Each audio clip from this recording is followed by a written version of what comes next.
ನಮಸ್ಕಾರ. ಹೊನ್ನಕಿರಣ ನ್ಯೂಸ್ ಚಾನೆಲ್ಗೆ ಸ್ವಾಗತ. ಬಸವನ ಬಾಗೇವಾಡಿ ತಾಲೂಕಿನ ಇಂಗಳೇಶ್ವರ ಗ್ರಾಮದ ವೀರಕ್ತ ಮಠದಲ್ಲಿ ಶ್ರೀ ಸಿದ್ಧಲಿಂಗ ಮಹಾಸ್ವಾಮೀಜಿಯವರ ನೇತೃತ್ವದಲ್ಲಿ ಪತ್ರಿಕಾಗೋಷ್ಠಿ ಹಮ್ಮಿಕೊಳ್ಳಲಾಯಿತು. ಜೂನ್ 22ರಂದು ಶ್ರೀ ಲಿಂಗ್ ಸಿದ್ಧಲಿಂಗ ಮಹಾಸ್ವಾಮಿಗಳ 92ನೇ ಜಾತ್ರಾ ಮಹೋತ್ಸವ ಮತ್ತು ಗುರುವಂದನಾ ಕಾರ್ಯಕ್ರಮ ಇಂಗಳೇಶ್ವರ ಗ್ರಾಮದ ವೀರಕ್ತ ಮಠದಲ್ಲಿ ಜರುಗುವುದು ಎಂದು ಸಿದ್ಧಲಿಂಗ ಮಹಾಸ್ವಾಮೀಜಿಯವರು ಶನಿವಾರ ಪತ್ರಿಕಾಗೋಷ್ಠಿಯಲ್ಲಿ ಹೇಳಿದರು. ಈ ಕಾರ್ಯಕ್ರಮದಲ್ಲಿ ಹಲವಾರು ಸ್ವಾಮೀಜಿಗಳು, ರಾಜಕೀಯ ಮುಖಂಡರು, ಊರಿನ ಗಣ್ಯರು, ಗ್ರಾಮಸ್ಥರು ಭಾಗವಹಿಸುವರು ಅಂತ ಹೇಳಿದರು. ಲೈಕ್ ಮಾಡಿ, ಶೇರ್ ಮಾಡಿ, ಸಬ್ಸ್ಕ್ರೈಬ್ ಮಾಡೋದನ್ನ ಮರಿಬೇಡಿ. ಇನ್ನಷ್ಟು ಸುದ್ದಿಗಳಿಗಾಗಿ ನೋಡ್ತಾಯಿರಿ ಹೊನ್ನಕಿರಣ ನ್ಯೂಸ್ ಕರ್ನಾಟಕ.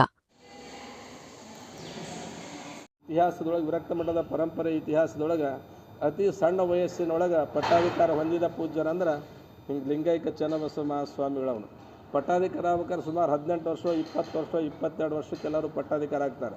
ಆದರೆ ಅಪ್ಪುಗಳು ಈ ಪಟ್ಟಾಧಿಕಾರ ಯಾವಾಗ ಮಾಡಿದ್ರಪ್ಪ ಅಂದ್ರೆ ಕೇವಲ 11 ವರ್ಷದಿಂದ ಈ ಮಠಕ್ಕೆ ಪಟ್ಟಾಧಿಕಾರ ಮಾಡಿರ್ತಕ್ಕಂಥ ಪೂಜ್ಯರು. ಅಲ್ಲಿ ಹಿಡಿದು ಮನೆಯವರೆಗೂ ಲಿಂಗೈಕ್ಯರಾಗುವವರೆಗೂ ಕೂಡ ಅವರು ಪೂಜಾದಲ್ಲಿ ಯಾವುದೂ ವ್ಯತ್ಯಾಸ ಆಗಿರಲಿಲ್ಲ. ಅವರು ಅಪೇಕ್ಷೆ ಪಡ್ತಕ್ಕಂಥ ಕ್ಷೇತ್ರ ಹೆಚ್ಚಿಗಪ್ಪ ಅಂದ್ರೆ ಉಳಿವಿಯ ಚನ್ನಬಸವಣ್ಣವರು. ಏನು ಕಾರಣವೋ ಗೊತ್ತಿಲ್ಲ, ಏನು ಅವ್ರದ್ದೇ ಅವತಾರ ಐತಿ ಅನ್ನೋದು ಗೊತ್ತಿಲ್ಲ. ಆ ಚನ್ನಬಸವಣ್ಣವ್ರ ಜಾಗದಲ್ಲಿ ಹೋಗೋದಂದ್ರೆ ಬಹಳ ಖುಷಿ ಪಡ್ತಕ್ಕಂಥವ್ರು.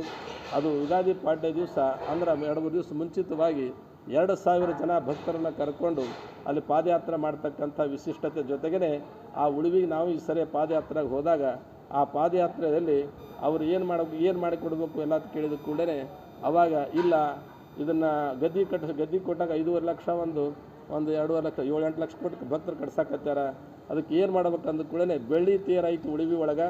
ಆ ತೇರು ಅದಂಥ ತೇರನೇ ಅಪ್ಪುಗಳ ಪುಣ್ಯತಿಥಿಗೆ ಆ ಬೆಳ್ಳಿ ತೇರು ಮಾಡಿಸೋಣ ತಿಳ್ಕೊಂಡೇಳಿ ಅಪೇಕ್ಷೆ ಪಟ್ಟ ಕೂಡಲೇ ಆ ಬೆಳ್ಳಿ ತೇರು ಮಾಡಿಸೋದಕ್ಕೆ ಈಗಾಗಲೇ ಅಲ್ಲಿ ಉಳಿವಿ ಸುತ್ತಮುತ್ತ ಎಲ್ಲ ಭಕ್ತರು ಕುಡ್ಕೊಂಡು ಬೆಳ್ಳಿ ತೇರು ಮಾಡಿಸ್ಲಿಕ್ಕೆ ಈಗಾಗಲೇ ಕೊಟ್ಟಿದ್ದಾರೆ. ಅಂದ್ರೆ ಅದಕ್ಕೆ 5.5 ಲಕ್ಷ ರೂಪಾಯಿದ್ದು ಕಟಗಿ ತೇರ ಮೇಲೆ 2 ಕ್ವಿಂಟಲ್ ಬೆಳ್ಳಿ. ಅದರ ಈ ರೀತಿ ಒಳಗೆ ಇದ್ರ ಜೊತೆಗೇ ಸಂಸದರಾಗಲಿ, ಶಾಸಕರಾಗಲಿ, ಮಂತ್ರಿಗಳಾಗಲಿ, ಮಾನ್ಯ ಮುಖ್ಯಮಂತ್ರಿಗಳಾಗಲಿ, ಮಾಜಿ ಮುಖ್ಯಮಂತ್ರಿಗಳಾಗಲಿ ಯಾರೇ ಆದರೂ ಕೂಡ ವಿಶೇಷವಾಗಿರ್ತಕ್ಕಂಥವ್ರು SR ಪಾಟೀಲ್ರಾಗಲಿ ಹಾಗೂ ಹುಮನಾಬಾದ್ ರಾಜಶೇಖರ್ ಪಾಟೀಲ್ ಎಲ್ಲರೂ ಬಹಳಷ್ಟು ಜನ ಇದರಲ್ಲಿ ಭಾಗವಹಿಸ್ತಕ್ಕಂಥವ್ರ ಜೊತೆಗೇ ಇದಕ್ಕೆ 3 ಗೋಷ್ಠಿಗಳನ್ನು ಇಟ್ಕೊಂಡಿದ್ದಾಗಿದೆ. ಕನ್ನಡ ಸಾಹಿತ್ಯ ಪರಿಷತ್ತು ಬಿಜಾಪುರದ ವತಿಯಿಂದ 3 ಗೋಷ್ಠಿಗಳನ್ನು ಇಟ್ಟುಕೊಂಡಾಗಿದೆ. ಈ 3 ಗೋಷ್ಠಿಗಳಿಗಾಗಿ 1ನೇ ಗೋಷ್ಠಿಯಪ್ಪ ಅಂದ್ರೆ ಕವಿಗೋಷ್ಠಿಯನ್ನು ಇಟ್ಟಿದ್ದಾರೆ. ಅದಕ್ಕೂ ಕೂಡ ಕವಿಗೋಷ್ಠಿಯಲ್ಲಿರ್ತಕ್ಕಂಥ ಜಿಲ್ಲೆಯ ನಾನಾ ಕವಿಗಳು ಇದರಲ್ಲಿ ಭಾಗವಹಿಸ್ತಕ್ಕಂಥದ್ದು ಅದೇ. ಭಾಗವಹಿಸ್ತಕ್ಕಂಥ ಈ ಕೆಲಸದೊಳಗೆ ಅದಾದ ನಂತರದಲ್ಲಿ 12:30 ಗಂಟೆಗೆ ಧರ್ಮಸಭೆ ಕಾರ್ಯಕ್ರಮ ನಡೀತದೆ.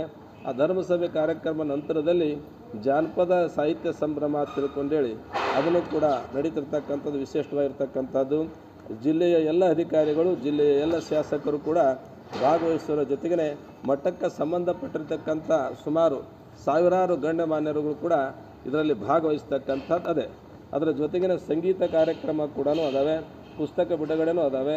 ಸಂಗೀತ ಕಾರ್ಯಕ್ರಮ, ವೀಣಾವಾದನ ಕಾರ್ಯಕ್ರಮ, ತಬಲಾ ಮೃದಂಗ ವಾದನ ಕಾರ್ಯಕ್ರಮಗಳು, ವಿಶಿಷ್ಟವಾಗಿ ಭರತನಾಟ್ಯಗಳು ಕೂಡ ನಡೀತಾವ ತಿಳ್ಕೊಂಡು ಹೇಳ್ತಾ ಈ 92ನೇ ಜಾತ್ರಾ ಮಹೋತ್ಸವದ ಇನ್ನೊಂದು ವಿಶೇಷವಾಗಿರ್ತಕ್ಕಂಥದ್ದಂದರೆ ಬೆಳ್ಳಿ ನಮ್ಮ ಉಳಿವಿಯ ಚನ್ನಬಸವಣ್ಣವರ ಬಗ್ಗೆ ಅಪ್ಪುಗಳು ಬಹಳಷ್ಟು ಪ್ರೇಮ.